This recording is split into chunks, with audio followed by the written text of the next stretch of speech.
Hi guys, in this video I'm gonna show you how to create cameos on Snapchat.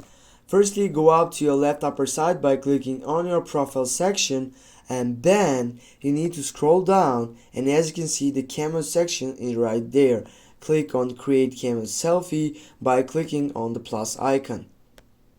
Now you need to go to your camera roll and find out a face, or you can get up your voice by creating that cameo. I will go for my camera roll, and here I'm gonna choose up a face, for example this one, in which will be related on that side. Now I will go with this.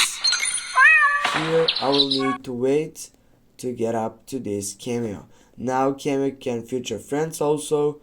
Go OK, and as you can see when you tap to view, here it is the snap moment which is related to that friend section. Now get back, and with this guys, by typing again on it, as you can see we have created a cameo on Snapchat. Thanks for watching. Don't forget to hit that like and share the video. See you soon guys.